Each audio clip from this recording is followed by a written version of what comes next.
Hit me. From Studio P in Sausalito, the home of the hit, it's time for... Succotash. Yes, Succotash, the Comedy Soundcast Soundcast featuring snippets from comedy. Soundcast. And also interviews with comedians, comedian soundcasters, and other showbiz folk. And now, here's your host, internationally recognized Comedy Soundcast Soundcaster, Marc Hershon. Marc Hershon. All right. Marc Hershon, your every other weekly host for Succotash, is here with you, dear sweet listener. This is episode 289 of the Comedy Soundcast Soundcast. And what's a soundcast, you ask? Well, it's just a proprietary way of saying podcast so that we can maybe sue people for trying to use our term sometime down the road. Like they're ever going to pick up using soundcast. They won't. I have my first Succotash chat of 2022 coming up in just a moment with longtime friend of the show, Dana Carvey. But before I go any further, and this is getting old having to do this every show it seems, but another comic great got the light this past week or so. Louie Anderson joins fellow comedians Bob Saget and just a little while before that Norm McDonald in that big green room in the sky. A lot of the funny ones have been getting snapped up recently, which is a shame, not only because of the families and friends they leave behind, of course, but because it seems we need them now more than ever down here. But thanks for all the laughs, Louie. R.I.P., buddy. Back to business. In case you missed last week's installment, Epi289, entitled Busy Showbiz Clips, hosted by my comrade in soundcasting, Dyson Sainer. He was rocking a trio of soundcast clips from the likes of Resting Bitch with Ali Makovsky, Hollywood Handbook, and Dead Eyes. Don't despair, you can still fill your ears with that treasure trove over at Spotify, Stitcher, Apple and Google Podcasts, SoundCloud, YouTube, Amazon Music, or our beloved home site, succotashshow.com, where we feature links to all the shows we feature and many of the hosts' socials as well. This episode, as the title implies, nay, it clearly states, we're catching up with Dana Carvey. Dana has been kind enough to be on the show a bunch of times since we began back in 2011. In fact, he was my co-host for episode number 3. So we won't be covering things like his origins or the church lady or a lot of other past history stuff. You can find that in the Succotash archives. Instead, we mainly talk about the new Comedy Soundcast he's kicked off with fellow Saturday Night Live alumnus David Spade, entitled Fly on the Wall, where they interview cast members past and present, former hosts, musical guests, and more. We venture into a few other areas as well, including a little hint of an upcoming narrative soundcast that he's been creating with his 2 sons, Dex and Tom Carvey. Here's a little taste of the premiere episode of Fly on the Wall with Dana, David, and their first guest, Chris Rock, getting into relationships and fame. What kind of choices are you making now as far as girlfriends and stuff, or dating, or like how are you and just therapies informing all of that? And I think women generally do like when someone's straightforward, you know? Yeah, I mean, I don't know how, I'm just not as desperate as I've been in the past. Okay. Just, you know what I mean? Like, I'm just not like that thing where it's like, oh my God, I can't believe someone's paying attention to me. And then, you know. Right. And then you're in this weird lopsided thing where you both have one thing in common. You adore her. Okay, here's a quote. I want you guys both to comment on this quote. Just comment on it. Okay. Whether it's true or not. Men want to be admired, and women want to be loved by a man they admire. It's pretty accurate, I guess. I guess. I mean, men want to be admired by who? The woman in their by life. Your peers. Well, that's like too. When I make, yeah. I mean, like when I make the special or whatever, the only people I care about is like you guys. Right. I'm so flattered. Comedians, not even comedians, just comedians. I think they're funny. Yeah, I know what you mean. Yeah.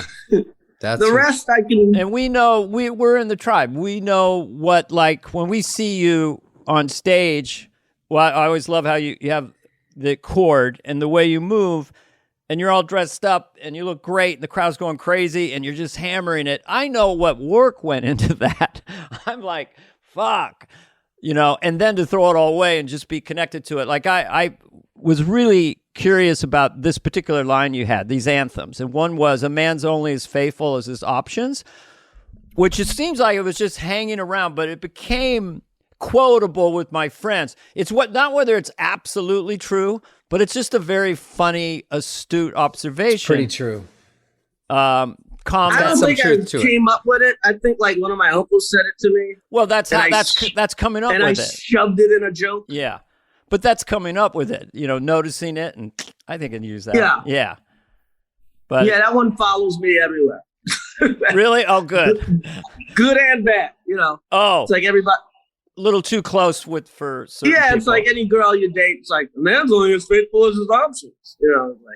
Like, they're like, so are you out of options? You're like, well. Yeah. I mean, hey. Painted yourself crazy. in a corner. I had it. Well, isn't that special? I can't get away from it.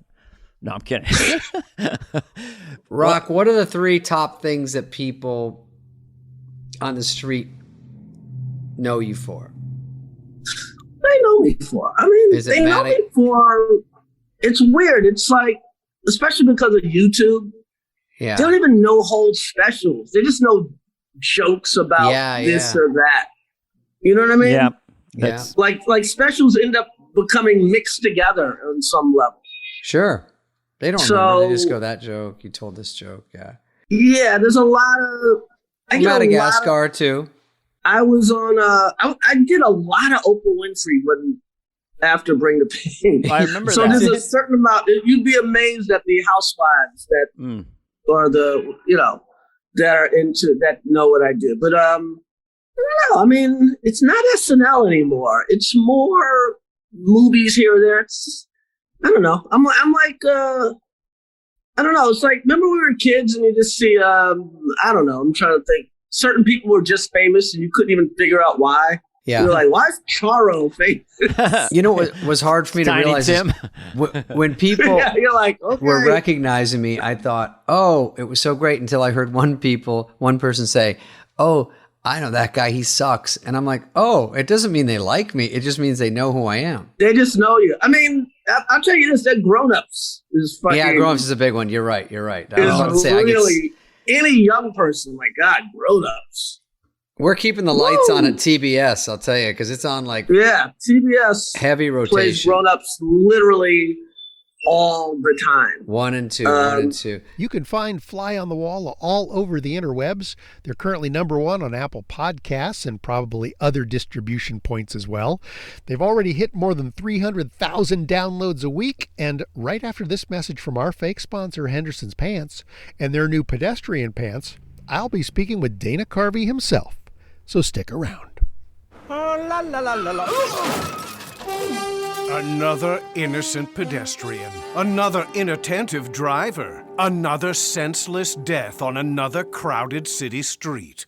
Looks like someone wasn't wearing his Henderson's pedestrian pants, the only pants that tell oncoming traffic, please don't hit me. Hello, friends. Bill Haywatt here, and if you're like me, you've probably realized that the simple act of trying to walk from point A to point B in downtown America has become a little like going 10 rounds with Mike Tyson. Chances are, you're eventually gonna get hit, and why wouldn't you? With so many drivers using their valuable time behind the wheel to shave, eat lunch, or check in with their good friends on social media, who in the heck has time to watch where they're going anymore? Not me. And that's why Henderson's has come to the rescue. With pants so iridescently bright, they instantly turn a potentially deadly intersection into a cone zone crosswalk of a discriminating fashion runway. With Henderson's pedestrian pants, even folks who are asleep at the wheel or vying for their city's DUI record will see you coming from blocks away. With colors like radioactive isotope green, volcanic pumpkin vomit orange, and bladder infection yellow. But stylish color options are only part of the magic of Henderson's pedestrian pants. Built into the protective, heat-resistant lining of these beauties are over 10,000 watts of flexible Klieg light strips that will illuminate your legs like a Broadway marquee. Nothing says, "See me coming," like a pair of Henderson's pedestrian pants. Originally designed for the Rockettes of Radio City Music Hall, dirt track race car drivers, and power walking narcissists with a taste for the bizarre, Henderson's pedestrian pants are available at your local all-occasion security barn and wherever used traffic flares are sold. That's Henderson's, makers of potentially life-saving outerwear since 1911. And now back to Succotash. Well, it's great to have you back on Succotash, Dana. I was going to do a count and I forgot to, but I think this is like your 8th or 9th visit. Succotash. I know. Well, look at this. Look at this 2022, the way we're doing it now. I've been in the studio in Sausalito when you had that studio. Yeah. But who needs a studio? Your home is your studio. That's right. Yeah. That's right. And back then you said, I would never do a podcast. Never. I'll never do a podcast. I remember you saying distinctly. Oh, I would never. I would walk down the streets of Mill Valley and just scream into high heaven. No, it was always perfect for me. I just waited for the railroad tracks to be laid down. I wasn't going to go in like a little bitch early on. We're like, no metrics, no awareness. So, okay, fly on the wall. So basically, is that Spade I've known since before SNL. He was like the surfer comedian around. Yeah. 20 or 21, hanging out with me and Kevin Nealon in Beechwood Canyon with Robert Dubach, Bob. So I knew him then. And then he gets on SNL. I knew we crossed over there. And then we were just around and this and that. And then, I went my way, wife, kids, this and that. And then I moved back down here. And then suddenly, just organically, we started hanging out, having long, boozy dinners at Koi. And, and then just had a banter and, just sort of came from that. Yeah. I'm speaking about being a fly on the wall. I was a fly on the wall at one of those dinners. Probably more than one. Yeah. But the one with you and Spade, and I remember you guys really sort of talking up this idea of you could really do this. And it was like very early days. Well, I leaned into him and I said, I don't know if I'm going to do this, but just ask Hershon if we should do it. If he says, yes, I'm in. So he nervously asked you and you said, sure. Part of it was just, I'd have 3 podcasts going right now. Currently Flying the Wall is the flagship, it's the mothership, with Cadence 13. And then I have one fantastic with Larry Bubbles Brown and Chris Rios, which is on hiatus. And that's more like a miniature variety show that'll be coming out. And then I have The Weird Place, which is a scripted podcast I'm doing with my 2 sons, Tom and Dex, for Conan O'Brien's company, Team Coco. That's fantastic. So the nice thing, it's fantastic. The nice thing about this one was it was very specific. It doesn't lean on any of those other 2. Yeah. It's very much about this incredibly bizarre experience that is becoming a cast member of Saturday Night Live. And the fact that Lorne Michaels, the brilliant Lorne Michaels, has kept it essentially the same for a half century. So no matter who we talk to, it's like they're in 8H. It's the read through is crammed in there right before the show in 9A.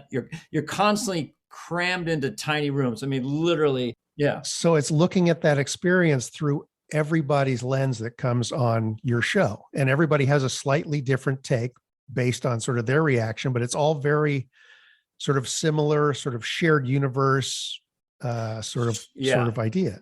Shared universe, completely different and the same, all at the same time. So it's just some people score right away. Some people it takes time. Some people are there with the big cast fighting, or they don't know where it's coming.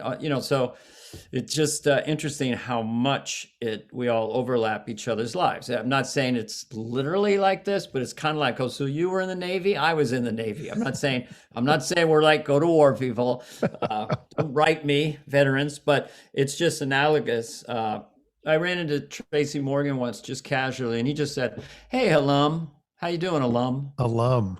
Yeah, we were going to call it Flies with the Alum, but no. we knew we wanted a fly thing, that's for sure. So you've dropped 4 episodes so far, but but you've got more in the can, as they say. Yeah.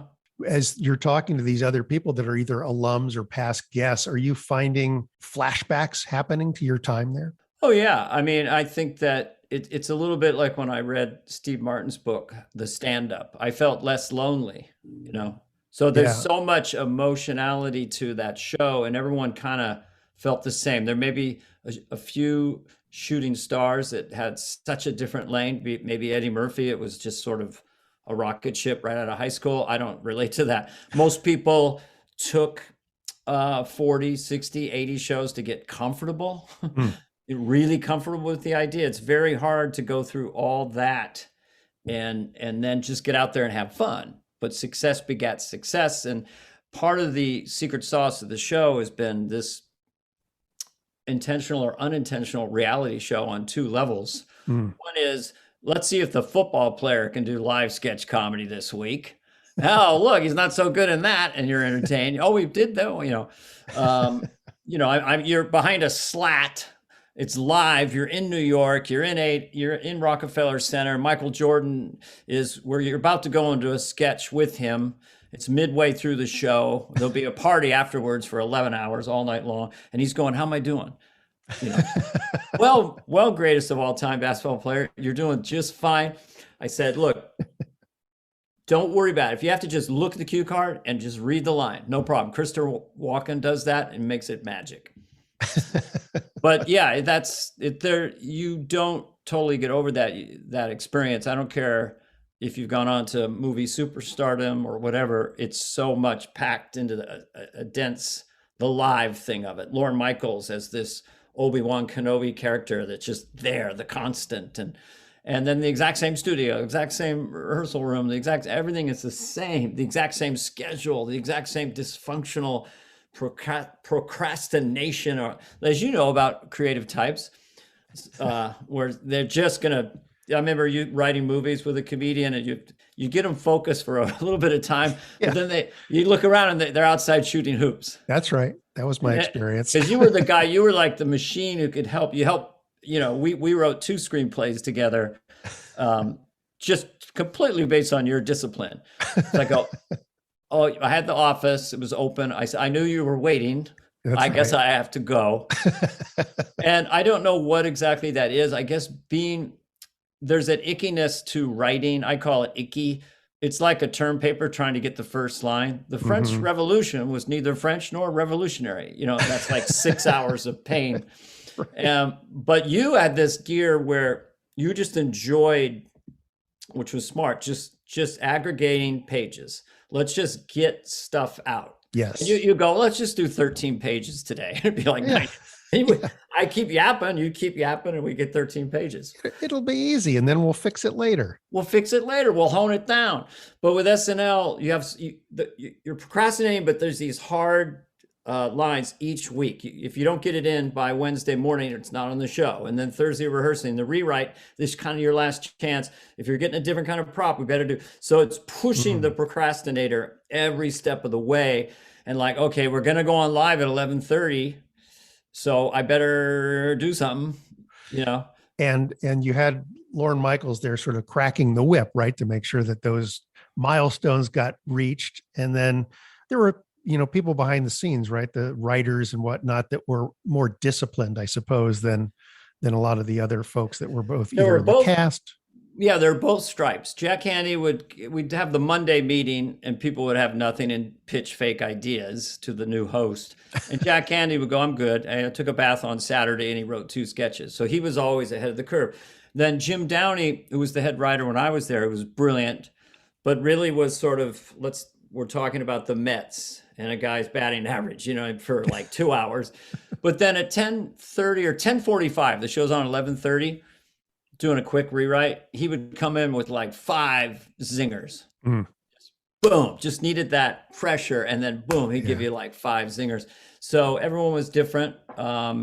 It's all in place. I mean, there's the production staff, but Lorne doesn't have to crack a whip. He's going to show up and read sketches on Wednesday. If you didn't make it in the pack, that's it. You're out.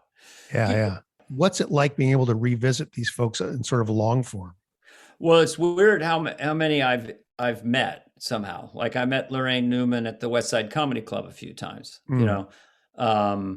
I would say this, and I don't know if you would agree, but it seems like humanity or show business or whatever, we're all busier than we've ever been doing nothing or something. There's something weird about the scheduling of texting and now Zoom. Like there's more meetings because they're easy to have these meetings, you know. So I don't know when the next time I would sit and have dinner with Tina Fey and Lauren. When do those stars line up? And then as you get it longer down the path of life, you're kind of like, well, maybe they'll never line up. So it's a very nice time to connect with someone that you've admired and seen and hung out with a little bit at dinner, had drinks with Lauren and Tina once. I was just bringing her up. But so that's an unexpected, nice part of it. Like, going to do Mike Myers next. And so I just saw him when I was doing the Super Bowl commercial, but I'll be very interested just to hear more about his particular lane. He has a very specific journey that he took, coming into a cast that was already formed, doing well, coming in as a lone wolf and integrating with this cast. So he had a very specific lane. And so I enjoy it.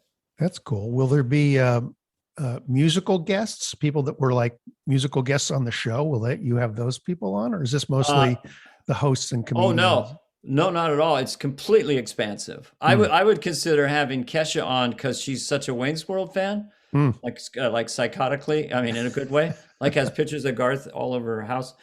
So I think that the show has, in one way or another, kind of touched everybody. Yeah. But we love athletes. If anyone's listening, love musicians. You know, love people who hosted. Jeremy Irons hosted. We can have him. The canvas is very expansive. I mean, I'd love to have Tom Brady and, you know, Peyton Manning on. I love to have Seth Curry on, who has ever been part of the show. It's a big group.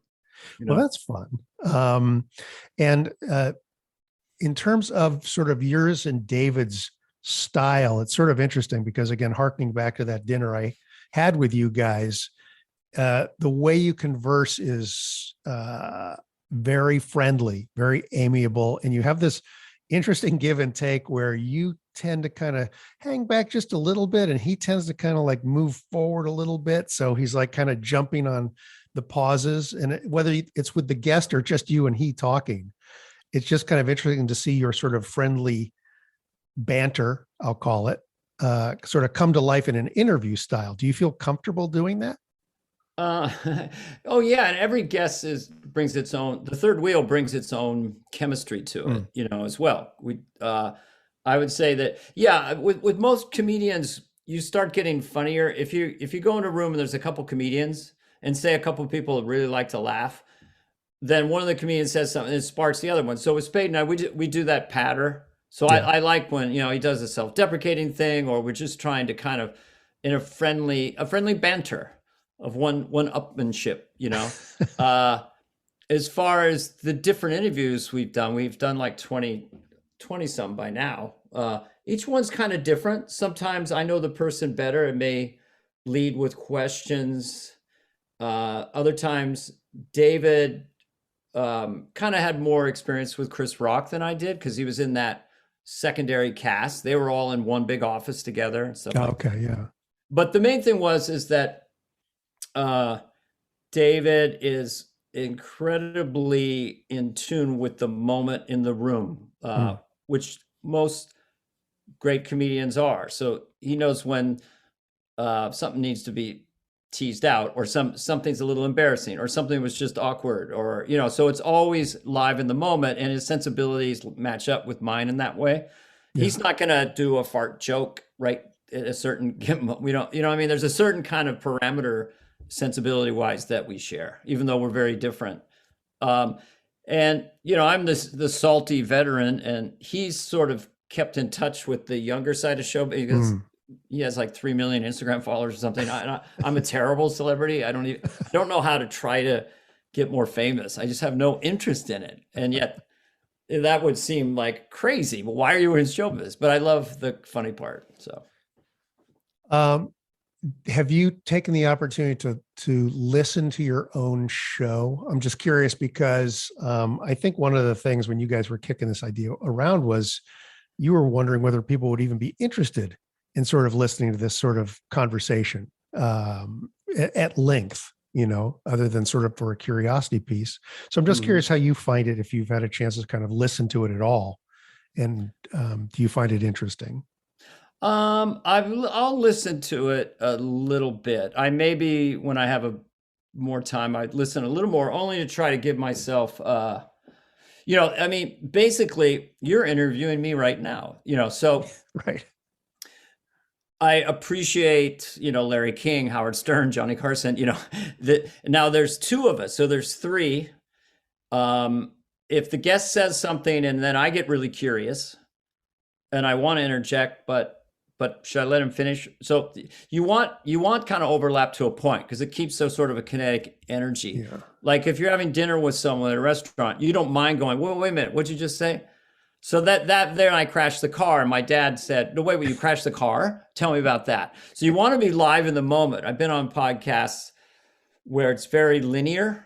There's no interrupting and it kind of winds down into nothing. There's a pause and then the next question. We didn't want to do that, but there's no perfect podcast. I'll have podcast regret a little bit for every podcast, but I know that's what I'm doing. I shouldn't have jumped on that. I should have listened more. I should have ran with that. That's the art form of it. And there's no doubt over time, we'll just get better at it. I'm getting more in tune with how he interjects, when he gets into a story that he wants to go to the end, Yeah. And then there's times when it's like, you said that, I say this. You say that, I say this, I wanted to ask Conan and David, they had injuries and mishaps while performing. Because I've had at least 3 times just bit my tongue right before I went on stage to the point where it's bleeding. And now welcome to, it's just blood coming, just stuff like that. Sure. I remember when we were doing a pilot episode for that thing we were trying to work on at the Improv, and you took that header off the stage in the dark. Yeah, I was the lab at the Improv. It's a little room with a 1-foot stage. So, hey, I'm going to go do Chopped Broccoli. They've moved the piano, so I have to step down. Now, in that corner, it's not just dark. It's pitch black. Yeah. And everyone's waiting for me to get to the piano. So I misstepped, and then I was in a killing cage. Yeah. Of hard wood, and bam, bam, bam, bam. So I went outside, and I was really stunned. And I asked the guy, how do I look? Am I bleeding? He goes, no. So I put ice on it. But I did have a brain scan the next day. I just told PK Shaw. No, it was violent. And there is this thing, whether you're sick, tired, nauseous, just threw up, just fell down. I bumped my shin, which happens to people stay in hotel rooms, to the point where I saw stars. I bumped my shin on a marble table in the night. Because you're in, am I in Dallas or am I at the Four Seasons? So then it starts swelling, and I have a hematoma, and it's getting hard to walk. But the next gig was in Santa Barbara, 1,000-seat theater or something, and it's getting more and more painful. I mean, really painful. So I go over there, and I barely can put weight on it, but they paid, and I got to go do my thing, right? And the guy goes, hey, the stagehand, hey, don't worry. You know what's nice? Jonathan Winters is out there. Yeah, he can't wait to see you. So it's the irony of showbiz. So wait, one of my greatest heroes, rhythmically brilliant idols of comedy, I'm going to perform for him, and I'm kind of in a quasi state of agony. I thought, God damn it. So that's show business in a nutshell. The show must go on. Although my fear of flying, so I don't ever go, well, we got to get in the chopper. The show's got to go on. I always say, you know what? Maybe the show doesn't have to go on because maybe, just maybe, the show sucks. So never get in something that flies because a show has to go on. That's funny. Do you think you'd be doing this show if there wasn't this sort of Zoom technology? Because I'm just thinking about the give and take, not just between you and David, but with guests and whatnot. And, I've done plenty of these before this became sort of the way we communicate because of COVID, just on audio. And I've interviewed you just on the phone and things like that. But there's something about this medium now with Zoom where you can see the person you're talking to that I think increases sort of the rhythmic element of the conversation. Oh, without a doubt. It's a miracle. Just imagine the guests that we'll have, and imagine they all had to fly to LA to go into a studio. So first of all, take out 90% of the guests. No one's going to fly across country to do a podcast. But now that we do the Zoom, we can see them, and we're all live in real time with our headsets on. Although my Wi-Fi here is tweaky. I was going really good with Conan and David, and then I started sounding like Frankenstein because my son didn't know. He came in the townhome, went downstairs and surfing the web, and that was enough to ding me. But most of the time it works quite well. To me, it's a miracle because it's a soft ask. We have a booker, but I don't want to pressure anyone. Just say, come on if you feel like it in any time in the next year. But to say, hey, Adam Sandler, drive 4 hours round trip into West Hollywood. We'll get the car and you'll do, hey, Adam Sandler, go down into your bedroom office, sit at a table, put on Zoom, have a cocktail, whatever, iced tea, and chat with us. So it's to me, you've been on car rides with me, riffing and stuff. That's more what I do on Fantastic, but there is that stuff on this too, to a point.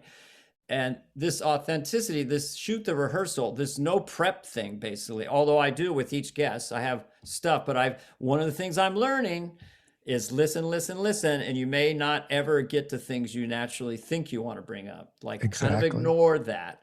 So I'm learning that, don't push into it, depending on the guest. But I would say this is a miracle for me that I can come up here and talk and have it be like a monetization experience. Yeah. And the person's in New York and they're kind of happy too. Tina was in her office. Conan was in his office. I mean, they're just like. That's great. The tip about that I'll pass along. You talked about before the idea that you get an idea and you go, well, I don't want to interrupt David, but I want to hear, I want to take the conversation somewhere. Is keep a paper and pencil right nearby and just jot that stuff down as you're going, because then there'll be an opening later on and you can just go, hey, a little ways back you were talking about that trip you took to Boise. Right. And then in the moment you have to see if was now 10 minutes later worth to circle around. Right. Right. And anyway, it's a mental game, but I think as you go forward with it, the number one thing I would say is if I'm having fun because being on a podcast can be really like jury duty. That's the classic comedy line of like, because every human being can ask you now, wait a minute, you're telling me you can't go to your bedroom and talk to me on Zoom for 20 minutes? Right. I thought we were friends. So everyone's got a podcast and you got to be on them. So, but I do love it. And I can't believe I think that the one thing about this was just the specificity of it as it went forward in the podcasting world. That became very important for certain people. There can be just Marc Maron does his interviews, that style, but this is like two SNL guys talking to SNL people about their experience on SNL.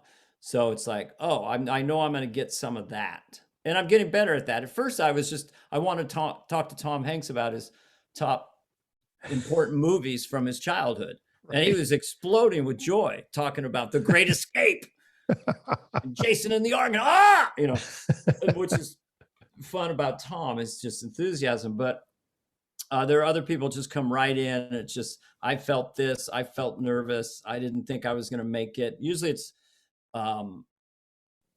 self-deprecating. It's hard to give people compliments. You'll laugh at this. So with Tina, I looked up on the Wikipedia page. So they put her awards at the end, and it's just insane. I heard this. This was the Star Trek ref. Yeah, well, right? I didn't know it made it in the cut, but I just thought because if you know Star Trek, because you're super, the 3 Emmy nominations, Comedy Award, but that was just funny. So I think that I got a little bit acclimated to this, doing some interviews on the Fantastic podcast. Yeah. With my nephew, Frank, my wife's nephew, Frank from Ireland. And But I do think we'll just get better at it, hopefully. But the main secret sauce is having fun and feeling that the person on the Zoom is actually having fun. And that's staying in the moment and going outside normal questions. Like, what could I ask Garrett Morris that he has never been asked? Yeah, that's the kind of the golden ticket, right? How can I ask somebody who's been asked a million questions, something they've never heard before? How can I do that? Or just a comment, or it could be philosophical about the world. But I do think, going back for a second, we're just all so busy.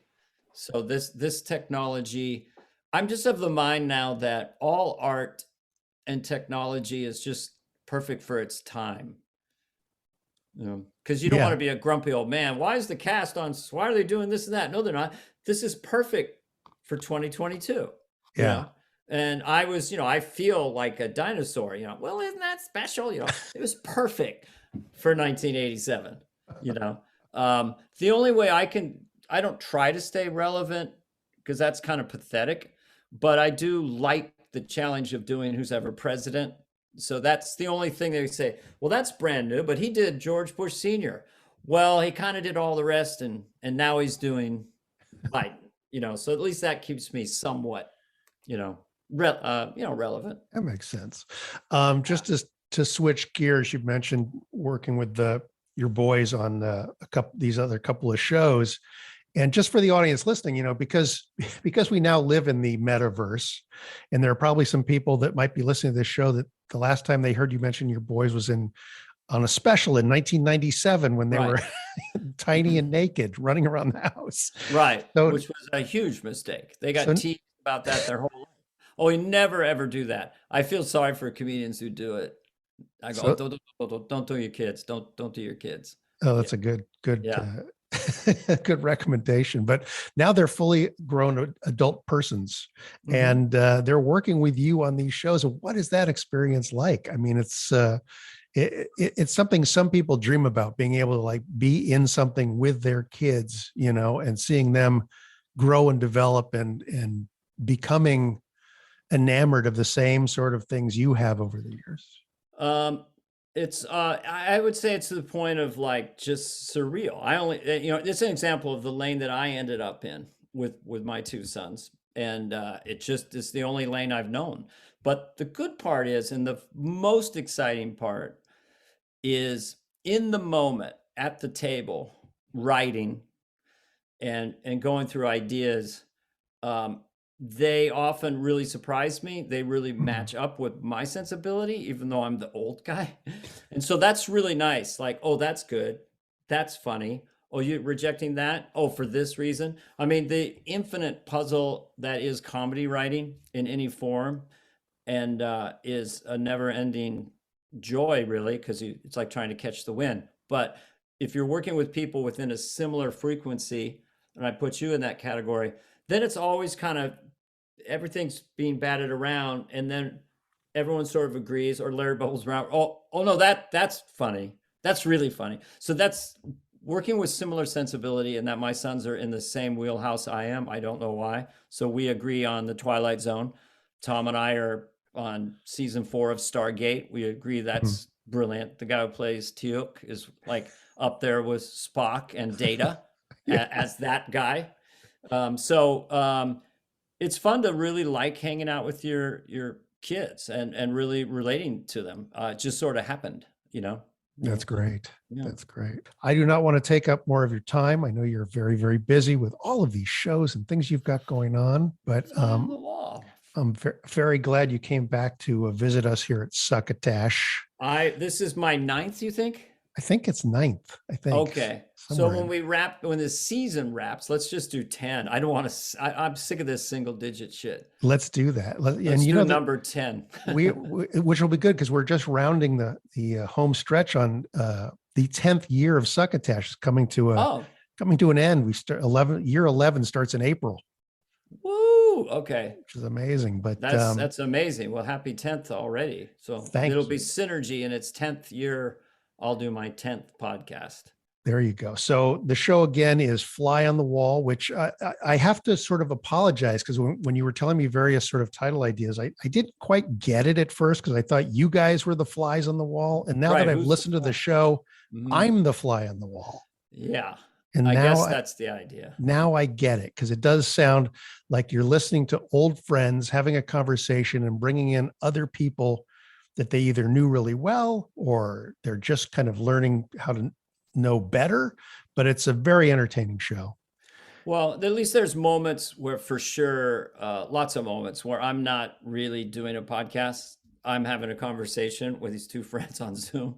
Yeah. I mean, and then when you're just in that moment, like I said, not trying to be anything. And I would assume just hearing those voices, that's the beauty of podcasts without visual. Both sides are great. Then that's something very intimate about that, especially driving your car.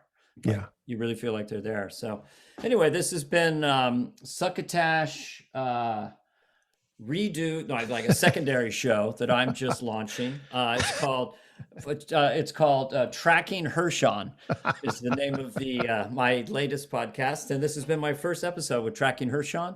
Marc Hershon has been my guest, the man who's kind of like Where's Waldo? Sort of like the touchstone of American comedy on the West Coast and the East Coast. Anyway, great to talk to you. Thanks for the time. And all right.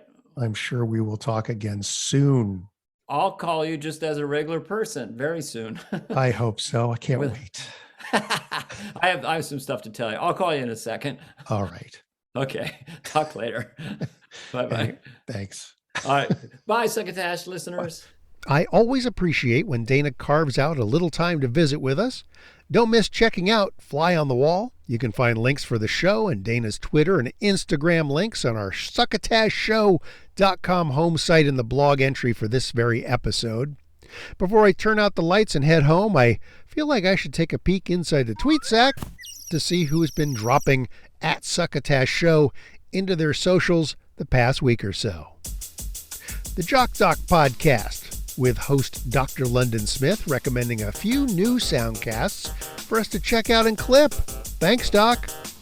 I Shake My Head with Lisa and Sam, Multiverse of Badness, Rebecca Clark, Fascination Street, Joshua Barnes, Judith Rose Schwartz, Forever Soroyan, Earbuds Podcast Collective, Ariel Nissenblatt, Sounds Profitable Newsletter, Muriel's Murders, Danny Mendlow, Mikey Whack Brackets, Andrea Jones Rui, Joshua Gilliland, a.k.a.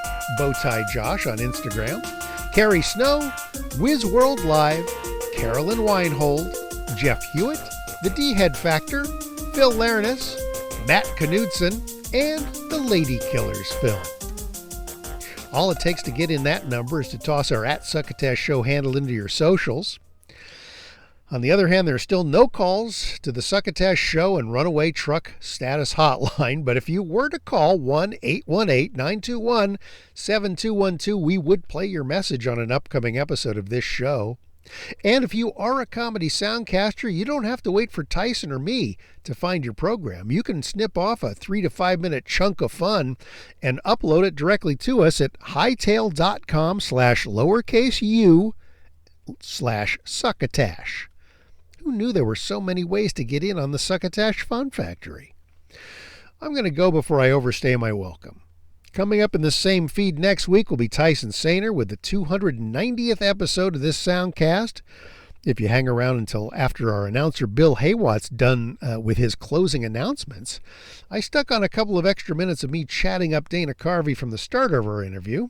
Normally we would have reserved that for subscribers to our Patreon account, but I haven't actually gotten around to activating that yet, so knock yourself out for nothing. Until you hear from me again, be good to yourself and others. Remember to wear a goddamn mask. Get your stupid COVID shot, for fuck's sake. And if anyone should happen to stop you in the aisle in the supermarket and ask if you've heard anything good lately, won't you please pass the Succotash? You've been listening to Succotash, the Comedy Soundcast Soundcast, with your host, Marc Hershon. Brought to you by Henderson's Pants and... Imagine your company's name right here. Rate us and review us at Apple and Google Podcasts. Find us on the web at succotashshow.com, on Spotify, on Stitcher, on iHeartRadio, on YouTube, on SoundCloud, and wherever fine soundcasts are streamed and or downloaded. Follow us on Twitter and Instagram at Succotash Show. Like us on Facebook. Email us at marc@succotashshow.com. Or call into the Succotash Skype line at our toll call number 818-921-7212. That number again is 818-921-7212. You can also upload clips from your favorite comedy soundcasts directly to us using our direct upload link at hightail.com/u/succotash. Succotash is produced and engineered by Joe Paulino through the auspices of Studio P Sausalito, the home of the hit. Our hosts are Marc Hershon and Tyson Sainer. Our musical director is Scott Carvey. Our booth assistant is Kenny Durges. Succotash is executive produced by Marc Hershon. Until next time, I'm your loyal booth announcer, Bill Haywatt, reminding you to please pass the Succotash. Goodbye.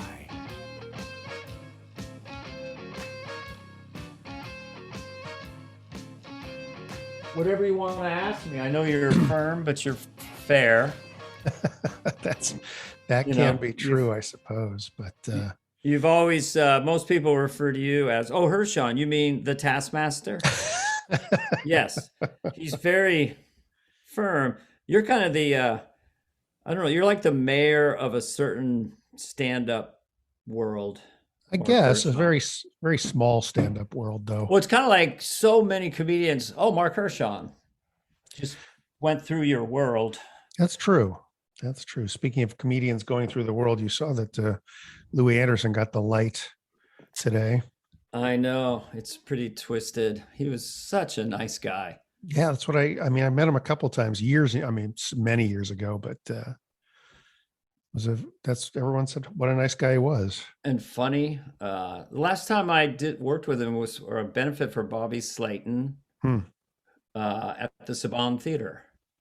Oh, really? Yeah. Okay. And he opened up. He was like, no one wanted to go on first.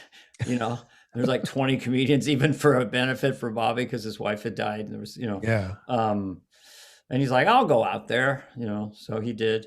Wow. And, for our generation, it's kind of like it's Norm, Bob, Louie. Yeah. And so it's hard how to process that. Yeah. I leave it to you. But I was happy he was able to find that success in playing the mom in Zach Galifianakis's Baskets show. Oh yeah. He was hysterical on that. He was great. I know. That's the beautiful thing about show business is that you literally never know. Yeah. This has been a Succotash Patch production.